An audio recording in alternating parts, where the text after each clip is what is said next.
A veces, la vida cambia en menos de un minuto. En mi caso, fue en los 20 segundos que tardó el ascensor en subir del primer al 7º piso. Subí con las bolsas del mercado, pensando en mi nieta y en el guiso que haría para la cena. Todo era normal, rutinario, casi aburrido, hasta que el ascensor se detuvo en el 4º piso y entró mi vecino nuevo, Sergio Vidal, un hombre de unos 50 años, tranquilo, de voz suave, que siempre me saludaba con educación. Pero esa tarde no me miró a los ojos. Tenía la respiración agitada y las manos le temblaban. Mientras el ascensor volvía a cerrarse, me entregó discretamente un pequeño papel doblado en 4 partes. Sus dedos rozaron los míos y supe que algo no estaba bien. Levanté la vista para preguntarle qué ocurría, pero él solo movió los labios y me susurró: «No diga nada». Abrí la nota sin pensar. Decía: «Finge que estás enferma y sal de aquí rápido». Me quedé paralizada. Mi primer impulso fue reírme, creer que era una broma absurda. Pero entonces vi su rostro, pálido, tenso, como el de alguien que sabe que el peligro está demasiado cerca. Mi corazón empezó a latir con fuerza. No entendía nada, pero algo dentro de mí me gritó que confiara. Me llevé la mano al pecho y fingí un mareo. «¡Ay, Dios mío!», dije tambaleándome. «No me siento bien». Sergio presionó el botón de emergencia. El ascensor se detuvo entre pisos y con un esfuerzo logró abrir parcialmente la puerta. «Salga, señora Graciela», susurró con firmeza. «Ahora». Y eso hice. Salí temblando, con las bolsas cayendo al suelo. Me apoyé en la pared del pasillo mientras él quedaba adentro, sosteniendo la puerta. Cuando nuestras miradas se cruzaron por última vez, entendí que no era un juego. Había miedo verdadero en sus ojos. Pero antes de continuar, quiero hacerte una invitación muy especial. Suscríbete al canal y deja tu me gusta. Esto me ayuda a ver que me apoyas y disfrutas de mis historias. Y comenta aquí abajo desde qué ciudad nos estás viendo. Ahora continuemos. Minutos después, las sirenas comenzaron a llenar la calle. El ruido venía del estacionamiento y el eco subía por los muros del edificio. Desde mi ventana vi llegar patrullas y una ambulancia. Los vecinos empezaron a salir de sus departamentos, alarmados. Alguien gritó que el ascensor estaba detenido entre pisos. Alguien más dijo que había sangre. No entendía nada. Quise bajar, pero mis piernas no respondían. Me senté en el pasillo, tratando de procesar lo ocurrido. Sergio, la nota, el miedo en su rostro. ¿Qué había querido evitar? ¿Qué sabía que yo no? Un agente golpeó mi puerta unos minutos después. «¿Usted es la señora Graciela Montoya?», preguntó con tono urgente. «Sí, oficial». «¿Qué sucede? ¿Conocía al señor que estaba en el ascensor con usted?». Mi corazón se detuvo. «¿Qué le pasó?». «Fue encontrado sin vida cuando llegaron los paramédicos. Sentí un vacío en el estómago». «¿Cómo que sin vida? Si acabo de hablar con él». El policía bajó la mirada. Al parecer, alguien lo atacó. Esa noche no pude dormir. Cada vez que cerraba los ojos, veía su mirada.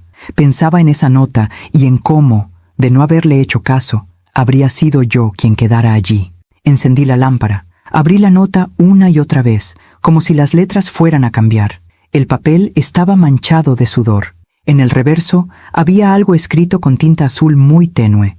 «No confíe en nadie del edificio». Sentí un escalofrío recorrerme el cuerpo. ¿Cómo era posible? Vivo aquí desde hace más de 30 años. Conozco a todos. A Marta, la del quinto, que siempre me pide azúcar. A los hermanos Díaz, que se pasan el día discutiendo. A mi nuera, Claudia, que vive en el huerto con mi hijo. Me congelé. Mi nuera, la misma que hacía una semana había discutido conmigo por una vieja herencia. A la mañana siguiente, la policía volvió a interrogarme. Querían saber por qué Sergio me había entregado esa nota. No supe qué decir. Tal vez se confundió. Tal vez pensó que yo era otra persona. Pero en el fondo, sabía que no. Él sabía exactamente quién era yo.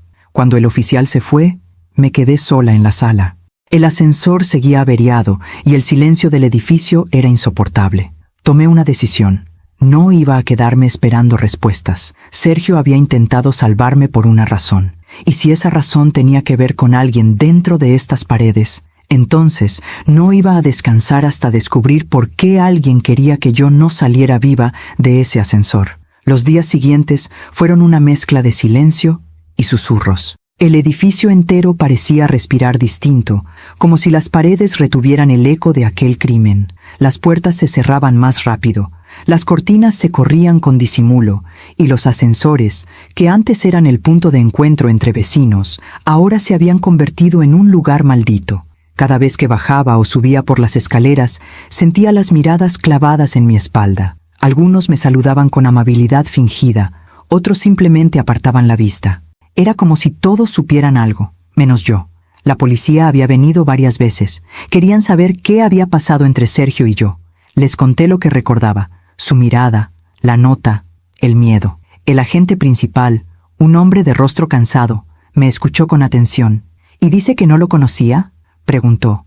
Apenas lo saludaba en el pasillo. Interesante, murmuró, revisando su libreta, porque encontramos su nombre escrito en una hoja dentro de su departamento. ¿Mi nombre?, pregunté sorprendida. ¿Está seguro? Graciela Montoya, 7º piso. Lo escribió junto a otros 2 nombres, pero los otros estaban tachados. No supe qué responder. El agente me observó unos segundos más y añadió: ¿Sabe usted si tenía enemigos? No, pero parece que yo sí tengo uno. Esa noche me costó dormir. El reloj marcaba las 2 de la madrugada cuando oí pasos en el pasillo. Me levanté en silencio y acerqué el oído a la puerta. Alguien estaba allí afuera, respirando. Sentí un nudo en la garganta. De pronto, algo cayó. Un pequeño sobre blanco se deslizó bajo la puerta. Esperé unos segundos antes de recogerlo. No tenía remitente. Lo abrí con manos temblorosas. Dentro había una hoja doblada y un recorte de periódico. El recorte hablaba del asesinato de un empresario envuelto en un escándalo financiero. En la hoja, con letra apurada, alguien había escrito: «Todo comenzó con la herencia de tu marido. No confíes en nadie». Dejé caer el papel. Mi marido, Eduardo Montoya, había muerto hace 6 años. La herencia había sido motivo de discusiones con mi hijo y con su esposa, Claudia. Ella había insistido en vender los terrenos familiares, pero yo me había negado. Esa disputa rompió la poca relación que teníamos. ¿Qué tiene que ver Eduardo con esto?, me pregunté en voz baja. A la mañana siguiente bajé al vestíbulo del edificio. Allí estaban los vecinos, reunidos como cuervos sobre un secreto. Marta, la del quinto, me miró con curiosidad. «Graciela, ¿ya supiste? ¿Qué cosa?» El hombre que murió en el ascensor era contador. Dicen que trabajaba para una mujer del 8º piso. Sentí un escalofrío. ¿Del 8º? Sí, Claudia Ríos. ¿No es tu nuera? No respondí. Solo asentí, intentando que no se notara el temblor en mis manos. Regresé a mi departamento con la mente girando. Sergio, la nota, el asesinato, el contador. Todo empezaba a conectarse, pero aún no entendía cómo. Esa tarde decidí ir al departamento de mi hijo. Daniel me recibió con una sonrisa cansada. «Mamá, qué sorpresa. Pasa, por favor». La casa estaba impecable, como siempre. Claudia, su esposa, apareció unos segundos después, vestida con una bata de seda, sonriendo con frialdad. «Qué gusto verte, suegra. ¿A qué debemos el honor? Solo quería saber si supieron algo de lo del ascensor», respondí, midiendo mis palabras. «Terrible, sí», dijo ella, fingiendo horror. «Ese hombre era mi contador». Me quedé helada. ¿Tu contador? Sí. Me llevaba algunos asuntos, cosas menores, nada importante. Dijo eso mientras evitaba mirarme a los ojos. Daniel intervino. «Mamá, no empieces, por favor». «No empiezo nada, hijo. Solo pregunto». «De verdad, no hay nada raro», añadió Claudia, sonriendo. «Ese hombre tenía enemigos. No me sorprende que haya terminado así». Me despedí rápido, con el corazón acelerado. No sabía si era mi imaginación, pero había algo en su tono, una seguridad inquietante, como si supiera más de lo que decía. Esa noche, revisé los documentos viejos de mi esposo. En una de las carpetas encontré una hoja con un nombre subrayado: Sergio Vidal, el mismo hombre que me había entregado la nota, y en el margen la letra de mi marido había escrito: «Contactar si algo me pasa». Se me heló la sangre.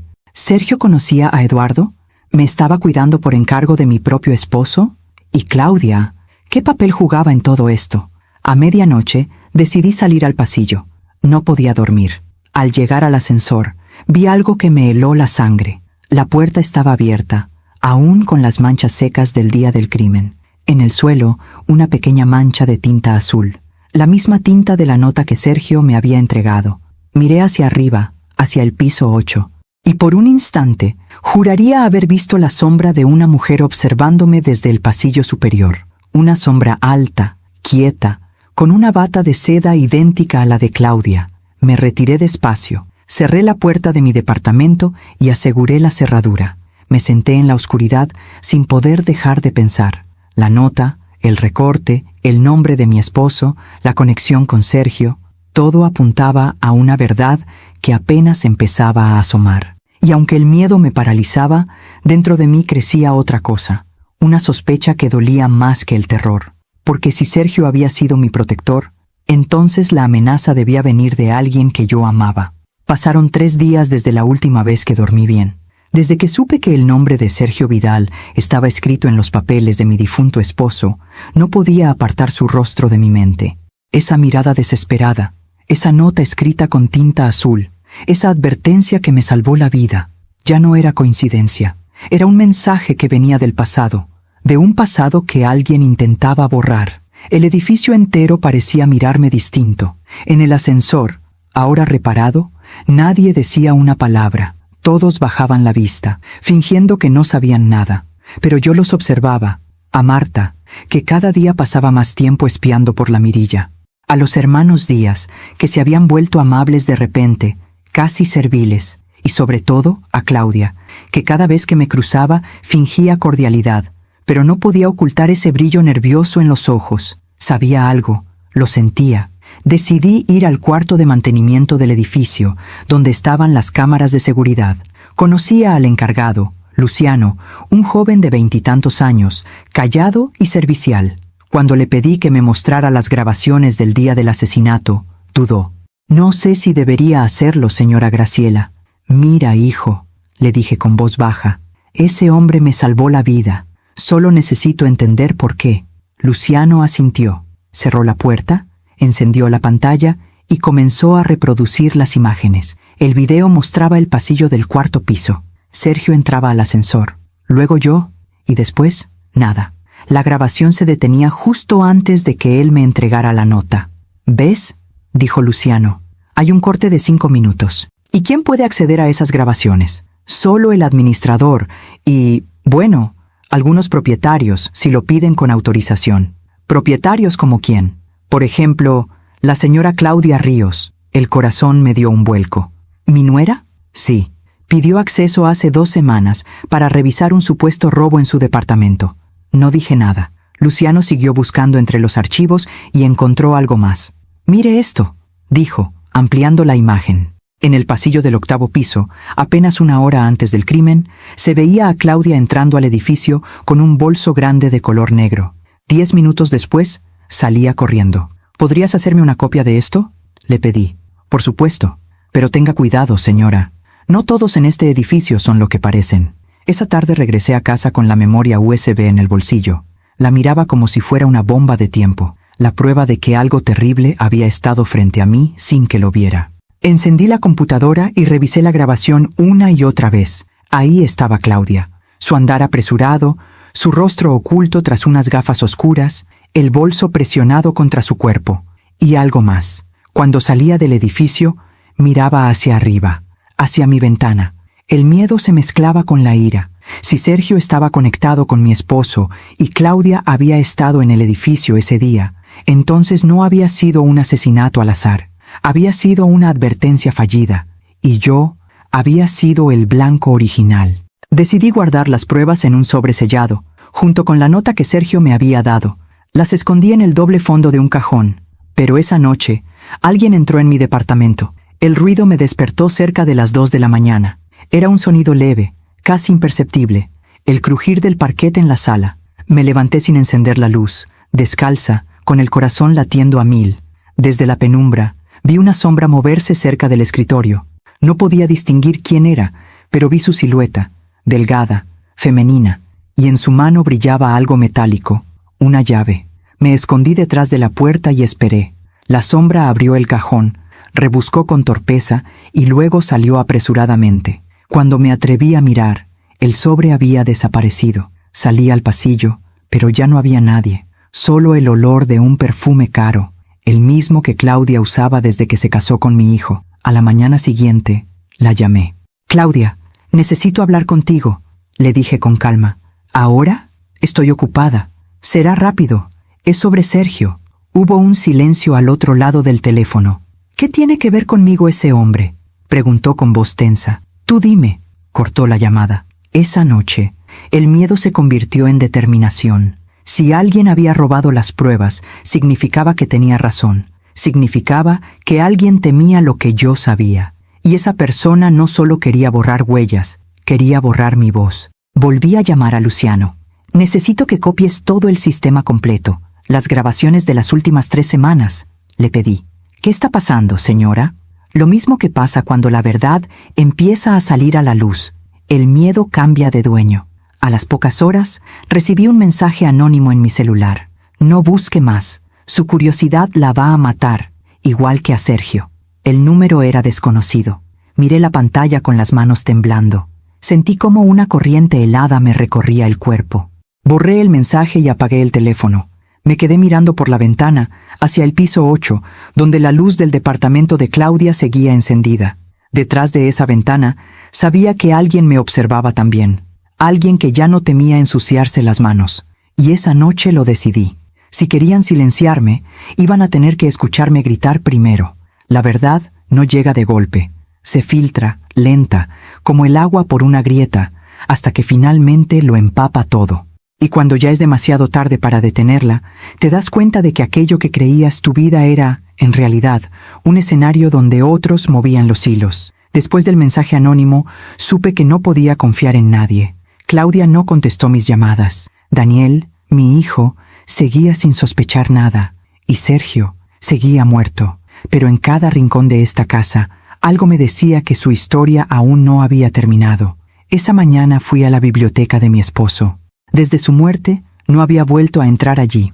El aire olía a papel viejo y madera. En su escritorio, cubierto con una capa de polvo, había carpetas con su letra inconfundible. Las abrí una a una, hasta que encontré un sobre cerrado con mi nombre. Graciela. Si algo me pasa, busca a Sergio Vidal. Es el único en quien confío. Sentí un escalofrío. Todo estaba conectado. Eduardo lo había conocido, quizá incluso trabajado con él. ¿Pero en qué? Entre los documentos hallé una carpeta más gruesa, marcada con un nombre que ya empezaba a odiar: Claudia Ríos. Dentro había copias de contratos, transferencias y fotografías. Y allí, por fin, la verdad comenzó a tomar forma. Mi marido había descubierto, antes de morir, que Claudia y su familia habían usado empresas fantasmas para desviar dinero de los bienes familiares. Sergio, que entonces trabajaba como auditor, había sido su colaborador en secreto. Cuando Eduardo enfermó, quiso denunciar todo, pero no alcanzó a hacerlo. Murió en un accidente de auto, del que ahora empezaba a dudar. La rabia me recorrió el cuerpo como fuego. Durante años había creído que la muerte de mi esposo fue un golpe del destino, pero ahora comprendía que alguien lo había empujado a ese destino.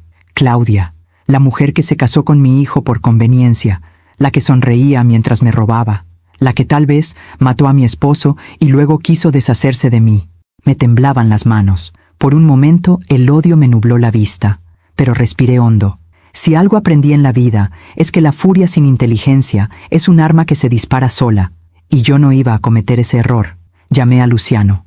«Necesito tu ayuda otra vez, hijo». «¿Encontró algo?», preguntó. «Demasiado, pero no puedo probarlo sola». Le pedí que viniera esa noche. Trajo su computadora y revisamos juntos las copias de seguridad del sistema.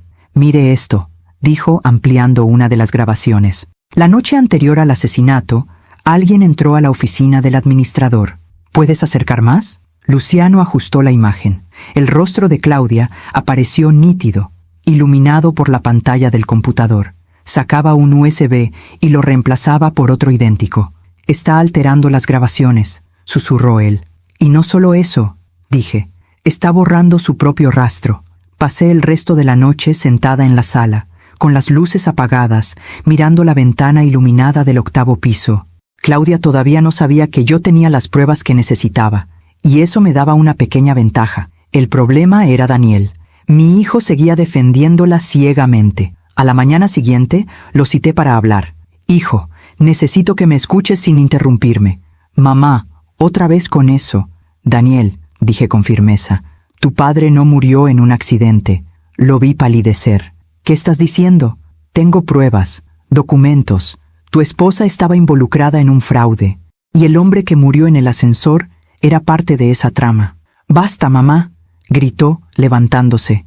No inventes locuras. No inventó nada. Ella sabía que Sergio iba a hablar. Por eso lo mataron. ¿Ella? Estás delirando. Me miró con furia, pero en el fondo vi algo distinto. Miedo. Miedo a que fuera verdad. Esa noche me llamó Claudia. ¿Qué le dijiste a Daniel? Preguntó con voz baja, contenida. Solo la verdad. Deberías tener cuidado, suegra. La gente que remueve el pasado a veces termina enterrada con él. ¿Es una amenaza? No, es un consejo. Y colgó. Me quedé mirando el teléfono, temblando. Era la primera vez que mostraba su verdadero rostro. Ya no se molestaba en fingir. A medianoche bajé al buzón y encontré un sobre con la misma tinta azul que la nota del ascensor. Dentro, una sola frase. No la enfrente sola. Esperé mi señal. El corazón me dio un vuelco. La letra era la misma de Sergio. ¿Era posible? ¿Podía estar vivo? Subí corriendo, con el sobre apretado contra el pecho. Si Sergio había sobrevivido, significaba que todo aún podía cambiar. Y si no, alguien estaba siguiendo su plan por él. Esa noche no dormí. El miedo ya no era miedo, era combustible. El dolor se había convertido en estrategia. Y por primera vez en mucho tiempo dejé de ser la víctima. Tomé los documentos de mi esposo, las grabaciones de Luciano y la nota. Lo puse todo en una carpeta roja y escribí una frase encima. La verdad no se esconde, se espera. Guardé la carpeta en un lugar seguro. Sabía que Claudia no se quedaría quieta. Sabía que vendría por mí. Y cuando lo hiciera, la iba a estar esperando. Cuando una mujer ha sido traicionada muchas veces, aprende a sonreír incluso mientras cava la trampa. Y yo llevaba toda una vida aprendiendo. La carta con la letra de Sergio me dio el impulso que necesitaba. No la enfrente sola. Espere mi señal. Esa fue la frase que me mantuvo en pie. No sabía si venía de él o de alguien que seguía su rastro, pero el mensaje era claro. No debía precipitarme. Pasé los días siguientes planificando. Había que hacerlo con calma, sin levantar sospechas, porque si algo caracterizaba a Claudia, era su habilidad para fingir. Sabía manipular, sabía mentir y, sobre todo, sabía esconder el miedo. Decidí organizar una cena familiar. Era algo que no hacía desde antes de la muerte de Eduardo. Llamé a Daniel con la voz más dulce que pude fingir. Hijo, hace tiempo que no cenamos juntos. Quisiera invitarlos. ¿Estás segura, mamá? Claudia no sabe si... Dile que será una cena tranquila, solo familia. Está bien, le diré. Cuando colgué, respiré hondo. Tranquila, pensé. Justamente eso no será. Antes de continuar, dime aquí en los comentarios qué te está pareciendo esta historia hasta ahora y qué harías tú en mi lugar. No te vayas del video, porque lo que viene a continuación te pondrá la piel de gallina. Ahora, continuemos. Esa noche, me senté frente a la mesa y observé cada detalle. Mantel blanco, copas limpias, velas encendidas. Nada debía parecer fuera de lo normal, pero bajo el mantel, en una carpeta negra, descansaban las pruebas, los documentos que mi marido había guardado, las fotos, las grabaciones y las copias que Luciano había recuperado del sistema. Cuando escuché el timbre, mi corazón dio un salto. Daniel entró primero, sonriendo. Detrás, Claudia, con su vestido rojo y esa mirada calculada que siempre me recordaba a un gato observando a su presa. «Qué lindo todo, suegra», dijo, rozando con los dedos la vajilla. No sabía que aún tenía ganas de celebrar algo. «Siempre hay algo que celebrar, hija», respondí. «Sobre todo cuando las máscaras empiezan a caerse». Ella sonrió, sin entender, aún. El invitado especial llegó unos minutos después, Luciano. «¿Y este quién es?», preguntó Claudia con tono molesto. «Un amigo de la familia», dije. «Me ha ayudado mucho últimamente». Luciano saludó cortésmente y se sentó a mi lado. El ambiente era espeso. Daniel intentaba romper el hielo con banalidades, pero la tensión se podía cortar con un cuchillo. Comenzamos a cenar. Entre bocados y miradas, yo esperaba el momento justo. Cuando Claudia sirvió el vino, vi sus manos temblar apenas. Era mínima la señal, pero para mí fue suficiente. Sabía que algo la inquietaba. Quizá intuía que ya no controlaba el tablero. Daniel, dije en voz alta fingiendo una sonrisa. ¿Recuerdas al hombre del ascensor? Él asintió, incómodo. ¿Por qué lo mencionas? Porque me he enterado de algo interesante. Saqué del cajón la carpeta negra y la puse sobre la mesa. Claudia palideció. ¿Qué es eso?, preguntó. La verdad, respondí. Luciano encendió su computadora portátil y proyectó en la pared una imagen, una de las grabaciones recuperadas. En ella se veía claramente a Claudia entrando al cuarto de mantenimiento, reemplazando un USB. Daniel se levantó de golpe. ¿Qué significa esto? Que alguien, respondí, borró las grabaciones que podían demostrar quién mató a Sergio Vidal. Claudia intentó mantener la calma. No sé de qué hablan. Claro que lo sabes, dije, firme. Sergio trabajó con Eduardo. Y cuando tu suegro descubrió tus fraudes, lo hiciste callar. El silencio cayó como un martillazo. Daniel se llevó las manos a la cabeza. Claudia, dime que no es cierto. Por supuesto que no, gritó. Esa grabación es falsa. Luciano la miró sin pestañear. Podría ser, si no fuera porque también tengo los archivos financieros que ella modificó, y las transferencias a su nombre. Claudia perdió el color. Intentó levantarse, pero Daniel la detuvo. ¿Qué hiciste, Claudia? Ella no respondió. Solo empezó a llorar, cubriéndose el rostro con las manos. Yo la observé en silencio. No sentí alivio ni triunfo, solo una tristeza profunda. Había amado a esa mujer como a una hija, y ella me había devuelto veneno. Pero la justicia, aunque tarde, llega. El teléfono de la sala sonó de pronto. Luciano contestó y me lo pasó. Para usted, señora. Al otro lado, una voz desconocida dijo, ya está hecho. El expediente fue entregado. Ella no saldrá del país. Colgué sin decir palabra. Claudia me miró aterrada. ¿Qué hiciste? Nada que no merezcas, respondí. Solo devolví el favor que me diste en el ascensor. Daniel, en shock, se dejó caer en la silla. Claudia comenzó a gritarle que todo era mentira, que yo la estaba manipulando, que lo perdería todo. Pero él ya no la escuchaba. Solo repetía, tú lo mataste, tú lo mataste. Ella se derrumbó, llorando, y en ese momento supe que había terminado. Esa noche, cuando se la llevaron los agentes, el edificio entero salió al pasillo. Nadie decía nada. Solo observaban cómo la mujer del vestido rojo bajaba las escaleras esposada. Luciano se acercó y me dijo, «Hizo lo correcto, señora». «No», respondí. «Hice lo necesario». Cuando cerraron la puerta y el silencio volvió, miré al techo, a las cámaras y susurré, «Gracias, Sergio». Porque aunque nunca volví a verlo, entendí que él fue la primera ficha en un plan que empezó mucho antes de que yo lo supiera. Pasaron 3 días desde la noche de la cena. 3 días en los que no dormí, no comí y apenas hablé con nadie.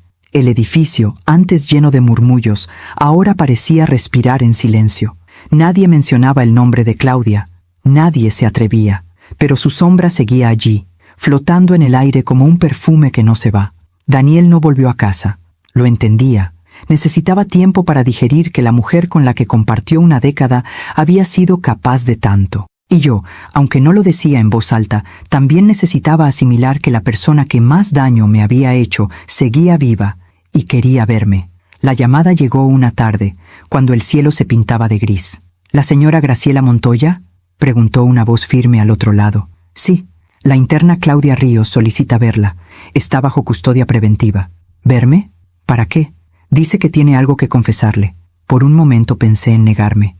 No le debía nada. Pero algo en mi interior me impulsó a aceptar. Quizás necesitaba escucharla decirlo. Quizás, en el fondo, quería mirar al monstruo a los ojos y comprobar que, efectivamente, había sido humano alguna vez. El centro de detención olía a humedad y desinfectante.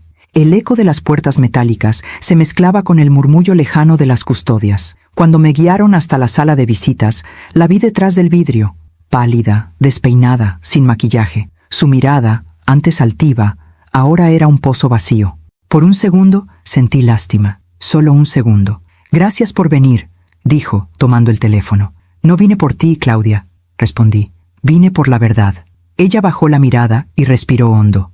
«No maté a Sergio», dijo de pronto. Me quedé en silencio. «¿Qué? Escúchame. No lo maté yo. ¿Y quieres que crea eso?» Fue Daniel. El mundo pareció detenerse. «¿Qué estás diciendo?», susurré. «Sergio sabía cosas sobre mí». «Sí, pero también sabía cosas sobre tu hijo». «No», grité. ¡Eso es mentira! No, Graciela. Tu hijo se asustó. Pensó que si Sergio hablaba, toda la familia quedaría manchada. Lo enfrentó en el ascensor. Se pelearon. El golpe fue más fuerte de lo que esperaba. Yo llegué después. Me quedé paralizada. ¿Por qué inventar eso ahora? Porque no me conviene morir sola, respondió mirándome con un brillo helado en los ojos. La custodia golpeó la puerta, pero pedí unos minutos más. Necesitaba entender si lo que acababa de oír era una mentira más o la pieza que faltaba del rompecabezas. Claudia continuó con la voz casi temblorosa. Yo intenté cubrirlo, borré las grabaciones, manipulé los archivos, pero todo fue por él, Graciela, no por mí. ¿Y por qué confesar ahora? Porque él no tardará en hundirte a ti también.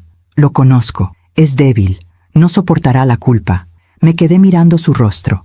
No había lágrimas, ni remordimiento, solo una calma inquietante, la de alguien que sabe que su última carta aún puede causar estragos. ¿Por qué me citaste, Claudia?, pregunté al fin. Porque quiero un trato, dijo. Si me ayudas a salir, prometo entregarte algo que tu esposo dejó antes de morir. ¿De qué hablas? De una grabación. Eduardo sabía que algo iba a pasar, y la dejó conmigo. ¿Una grabación? Sí, pero si no salgo de aquí, nadie la verá jamás. La miré en silencio. Sabía que podía ser un engaño, otra manipulación más, pero también sabía que Claudia nunca decía algo sin un propósito. ¿Dónde está?, pregunté. Ella sonrió. Ah, no, querida. Primero quiero mi libertad. Luego te daré el resto. El guardia abrió la puerta. Tiempo terminado. Claudia colgó el teléfono, se levantó y antes de irse me dijo, sin mirarme: si crees que ganaste, estás equivocada. Tu familia sigue manchada. Sergio solo destapó la mitad. Regresé a casa con la mente en guerra. Su historia era absurda, pero había algo en su tono, una verdad escondida entre mentiras. Daniel no respondía a mis llamadas, y en el fondo, un miedo horrible empezó a crecer. ¿Y si Claudia no mentía? ¿Y si mi hijo realmente había estado allí, en ese ascensor? Busqué la carpeta con las pruebas, las fotos, los registros. Había olvidado un detalle. En una de las imágenes del ascensor, justo en el reflejo del acero pulido, se veía una sombra, alta, masculina. Y no era Sergio, tampoco era yo. Esa noche, antes de dormir, me miré al espejo. Mi rostro estaba cansado, pero mis ojos seguían firmes. Si mi hijo tiene parte en esto, me dije, lo descubriré. Y si no, entonces Claudia pagará por el último engaño de su vida, porque la verdad, tarde o temprano, siempre exige su sacrificio. Hay silencios que pesan más que cualquier palabra, silencios que no son pausa, sino sentencia. Y desde la visita a la cárcel, el silencio de mi hijo Daniel se convirtió en el sonido más insoportable de mi vida. No volvió a llamarme, no respondió mis mensajes, ni siquiera vino a buscarme. Durante días, viví entre dos certezas que se peleaban en mi cabeza. Una parte de mí creía que su silencio era culpa, y la otra, que era miedo. Miedo de lo que yo pudiera saber. La verdad empezó a desmoronarse frente a mí poco a poco, como una pared que lleva años agrietándose hasta que de pronto se cae. Las pruebas, los nombres, las miradas y la grabación del ascensor. No sé cuántas veces la vi, pero cada vez que lo hacía, una parte de mí se moría un poco más. En el reflejo del acero, detrás de Sergio, se veía una silueta, alta, masculina. No era nítida, pero había algo en su manera de moverse, en la curva de los hombros, en la forma en que inclinaba la cabeza, algo que me resultaba demasiado familiar. Detuve la grabación, amplié la imagen, y lo supe. Era Daniel. El corazón me latió tan fuerte que sentí que me iba a romper el pecho. No podía respirar. Por un momento pensé que el alma se me saldría por la boca.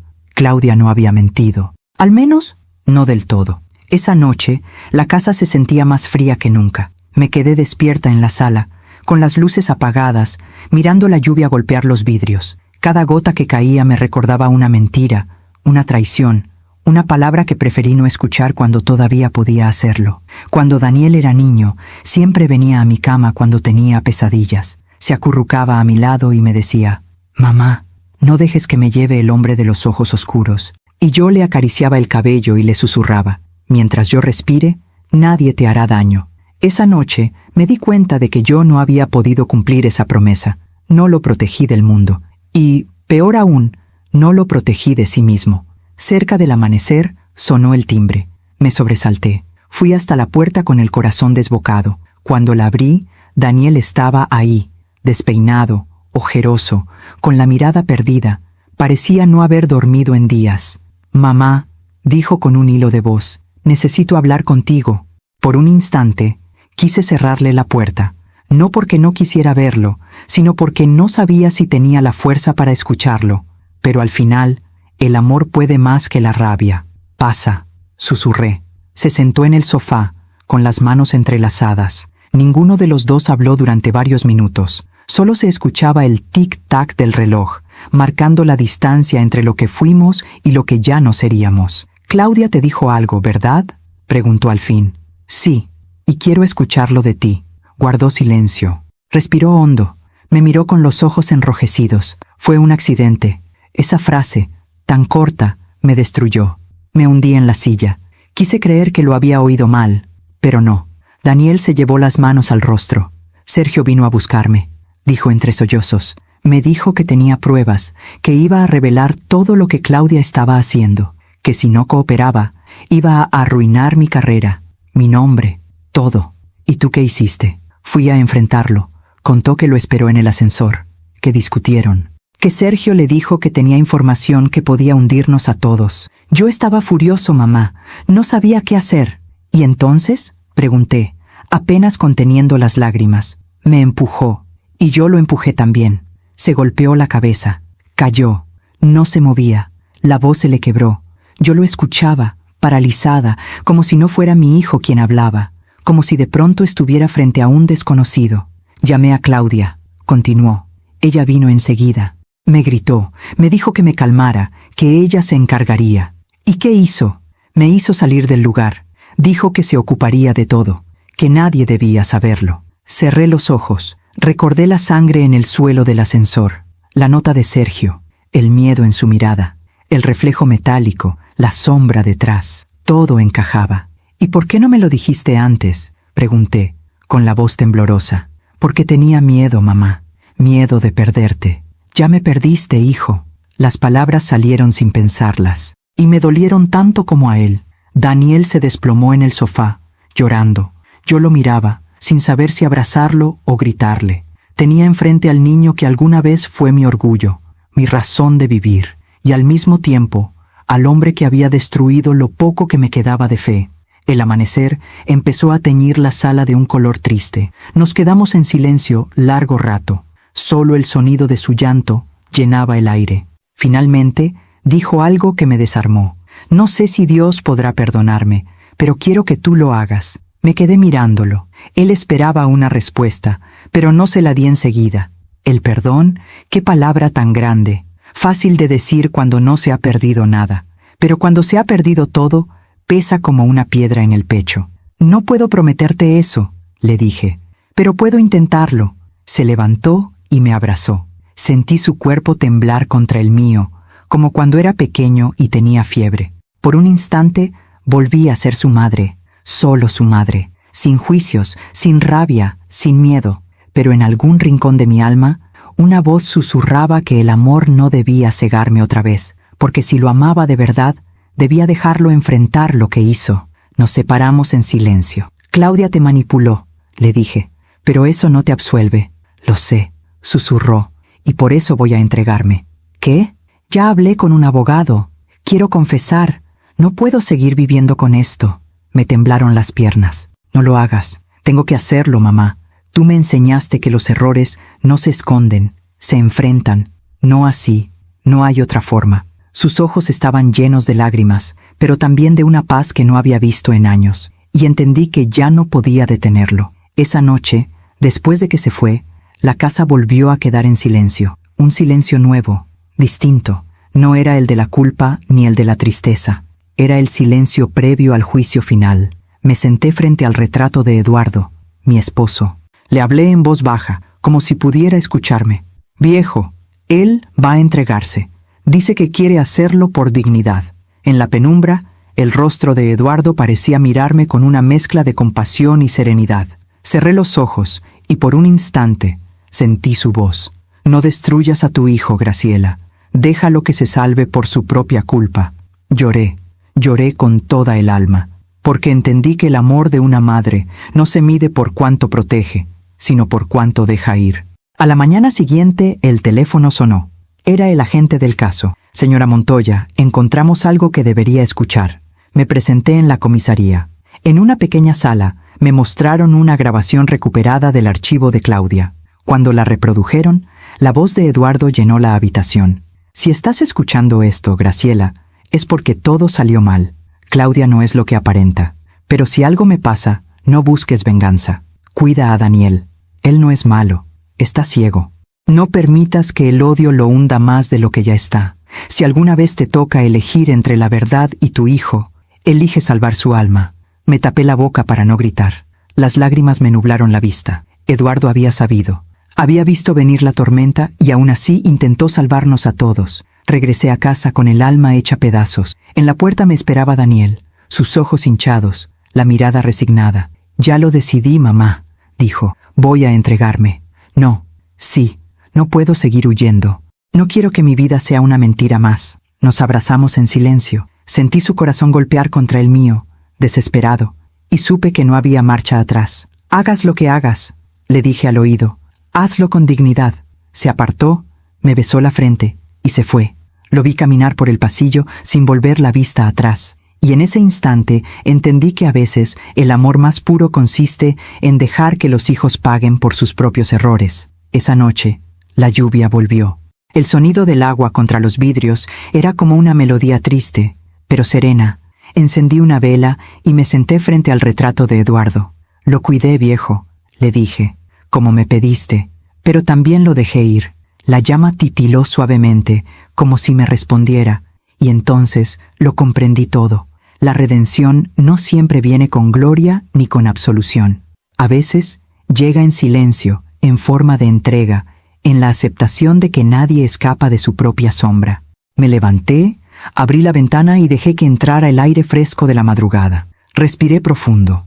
Por primera vez en mucho tiempo sentí paz, porque entendí que el perdón no borra el dolor, pero te permite vivir sin que te consuma. Y esa noche, mientras la ciudad dormía, me di cuenta de que yo también estaba lista para empezar de nuevo. Dicen que la verdad llega siempre tarde, pero lo que nadie te dice es qué hacer cuando por fin llega. Porque cuando la verdad toca la puerta, no trae alivio, trae consecuencias. La mañana después de que Daniel se entregara, desperté con una sensación extraña. No era tristeza ni alivio. Era como si, por primera vez en años, mi alma tuviera espacio para respirar. Sin embargo, la paz era incompleta, porque aún faltaba entender qué había pasado realmente en ese ascensor. ¿Por qué Sergio me había dejado aquella nota?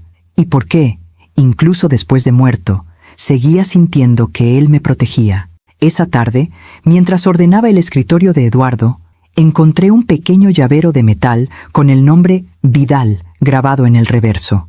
Era tan simple que al principio no le di importancia, pero algo en mi interior me hizo girarlo. En la parte interna había una ranura diminuta. Metí una aguja y saltó una tapa escondida. Dentro, una tarjeta de memoria. La encendí en la computadora. Había un solo archivo, sin nombre. Le di clic. La pantalla se llenó con una grabación borrosa, tomada con una cámara de seguridad. Aparecía mi esposo, Eduardo, sentado en su despacho. A su lado, un hombre joven, de unos 40 años, con barba rala y ojos cansados. Era Sergio Vidal. «Eduardo, si me pasa algo, quiero que esta grabación llegue a mi esposa. Ella debe saber la verdad. Sergio, ¿está seguro, don Eduardo? Si esto sale a la luz, su nuera no será la única implicada». Eduardo: «Lo sé, pero ya no puedo seguir callando. Claudia no está sola, hay alguien más». Sergio: «¿Quién?» Eduardo suspira: «Mi hijo». Me tapé la boca. El corazón me golpeó con tanta fuerza que tuve que sentarme. Seguí mirando. Eduardo: «Daniel firmó documentos sin saber lo que hacía. Ella lo usó, pero si esto continúa, terminará arruinando su vida. Si tú puedes proteger a Graciela y a él, hazlo». Sergio: «Haré lo que pueda, pero si algo le ocurre, sabrán que fue ella». Eduardo: «Y si yo muero, dile a Graciela que no fue un accidente». El video se cortó. Me quedé mirando la pantalla durante varios minutos, incapaz de moverme. Sergio había sido el guardián de mi esposo, y después, el mío. Él sabía lo que estaba por pasar, y me dejó aquella nota no solo para salvarme de Claudia, sino también de mi propio hijo. Esa noche volví al edificio del ascensor.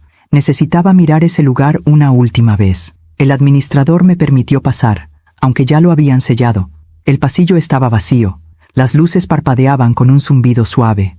El ascensor permanecía cerrado, pero la sangre, ya seca, seguía marcando el suelo como una cicatriz. Me arrodillé frente a la puerta y apoyé la frente contra el metal frío. «Gracias, Sergio», susurré, porque ahora entendía todo. 10 minutos después de que me entregó la nota, cuando salí corriendo de allí fingiendo estar enferma, él no bajó solo. Reproduje en mi mente la escena como si estuviera ocurriendo otra vez. El ascensor se cerró. Sergio quedó dentro. Daniel, nervioso, lo esperaba abajo. Discutieron.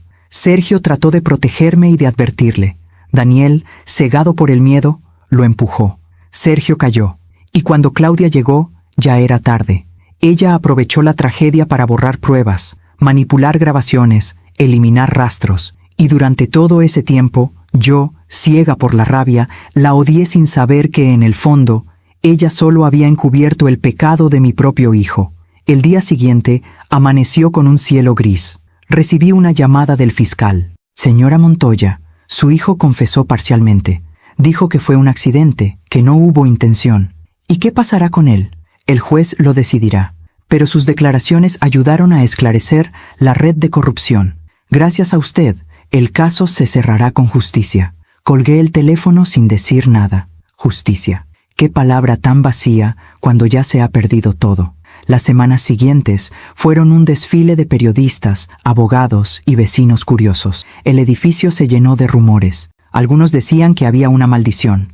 Otros que la vieja del 7º piso, yo, era una bruja vengativa. Aprendí a no escuchar. La gente siempre busca entretenimiento en el dolor ajeno. Pero una mañana, al bajar al buzón, encontré un sobre sin remitente. Dentro había una sola hoja. «Gracias por creer en mí hasta el final. S». No pude evitar sonreír. Era su letra, temblorosa, apurada, pero inconfundible. No sabía si la había dejado antes de morir o si alguien la había puesto allí en su nombre. Pero en el fondo, no importaba. Era el cierre que necesitaba. Con el tiempo, Daniel fue condenado a una pena reducida. El juez consideró que no hubo intención de matar. Yo asistí al juicio cada día, sentada en la última fila. No para juzgarlo, sino para acompañarlo, aunque él no siempre se atrevía a mirarme. Durante su última declaración, dijo algo que me hizo llorar. «No pido clemencia, solo quiero que mi madre sepa que todo lo que soy, lo bueno y lo malo, lo aprendí de ella». Y por primera vez en meses, sonreí, porque en medio de tanto dolor, esas palabras fueron mi redención. Cuando salió de prisión, 2 años después, vino a verme. Había envejecido, pero sus ojos tenían una luz nueva, humilde. Nos abrazamos largo rato. No hablamos del pasado. Ya no hacía falta. El perdón había dejado de ser una palabra y se había convertido en un lugar donde ambos podíamos respirar. «¿Y ahora qué harás?», le pregunté. «Irme», respondió. «Empezar en otro lugar». Pero esta vez sin mentiras. «¿Y Claudia?». Pidió el divorcio desde la cárcel. «No quiero volver a saber de ella». Asentí en silencio. Cuando se fue, lo vi caminar por el pasillo del edificio, igual que aquella noche en que se entregó. Solo que ahora ya no iba huyendo. Iba buscando volver a vivir. Pasaron meses. El edificio, antes cargado de sombras, empezó a llenarse de vida.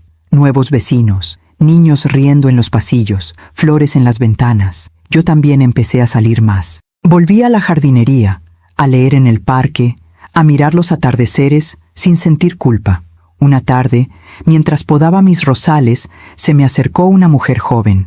Tenía el cabello castaño y los ojos claros. «¿Usted es la señora Montoya?», preguntó. «Sí, soy la hija de Sergio Vidal». Me quedé sin palabras. «Mi padre hablaba mucho de usted», dijo con una sonrisa tímida. «Siempre decía que si algo le pasaba, yo debía venir a agradecerle». «¿Agradecerme?». «Sí, porque decía que usted representaba lo que él nunca tuvo, una conciencia limpia». Le tembló la voz. Yo le acaricié la mejilla. «No, hija, fue al revés. Él me enseñó a no rendirme. Ella me entregó una cajita pequeña. Esto era suyo. Lo guardó con su nombre.